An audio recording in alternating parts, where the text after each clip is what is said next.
So, we've been busy.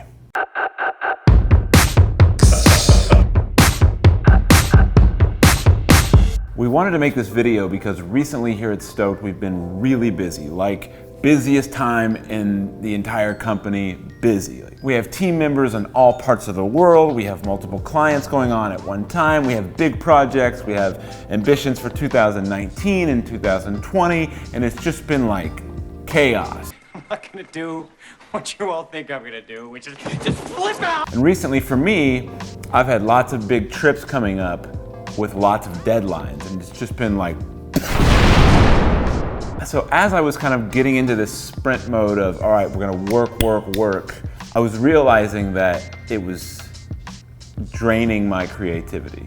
Kind of in the same way, if you're bored, you don't have any creativity. I've had so much going on that it's taken individually as themselves. It's pretty exciting stuff. We're working on a documentary. We have amazing client work right now. Things are great. No complaints, right? But it's been very hard to focus. And we've talked a lot about focus and deep work in the past, especially Cal Newport's book. And one of our guiding philosophies at Stoked, I think as individuals and as a team, is keeping those guardrails up so that we have the room to do creative work, to do important work, to go deep, to be able to let it breathe. And we're still doing that, but recently there really just hasn't been as much of an option. So right at the beginning of all this, I'm feeling a little frazzled, and I came across a TED Talk by a guy named Tim Hartford. I'd like to argue that for an important kind of activity, doing two things at once, or three, or even four, is exactly what we should be aiming for. On a subject he calls slow motion multitasking.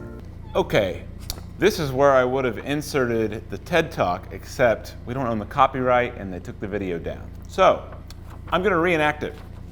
I'm gonna reenact his TED Talk. Slow motion multitasking feels like a counterintuitive idea. What I'm describing here is having multiple projects on the go at the same time, and you move backwards and forwards between topics as the mood takes you or as the situation demands. But the reason it seems counterintuitive is because we're used to lapsing into multitasking out of desperation. We're in a hurry. We want to do everything at once. But if we're willing to slow down multitasking, we might find that it works quite brilliantly.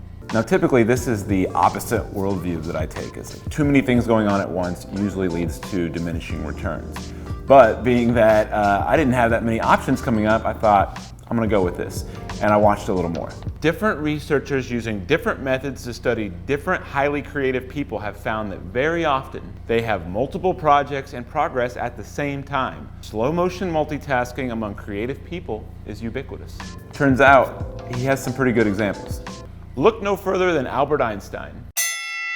So with this talk in mind, I set out. First, San Francisco.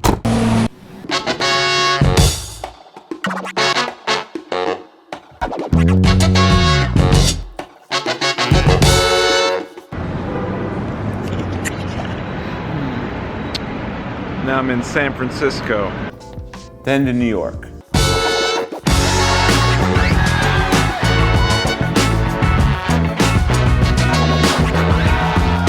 Then back to Nashville.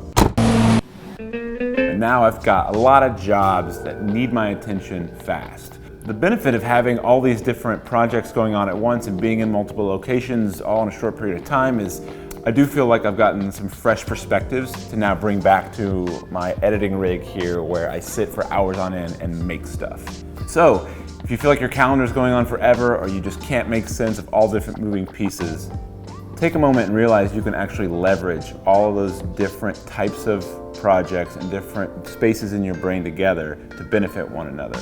It's not always the best thing to have going on, but if you're busy, it's one way to get good work done.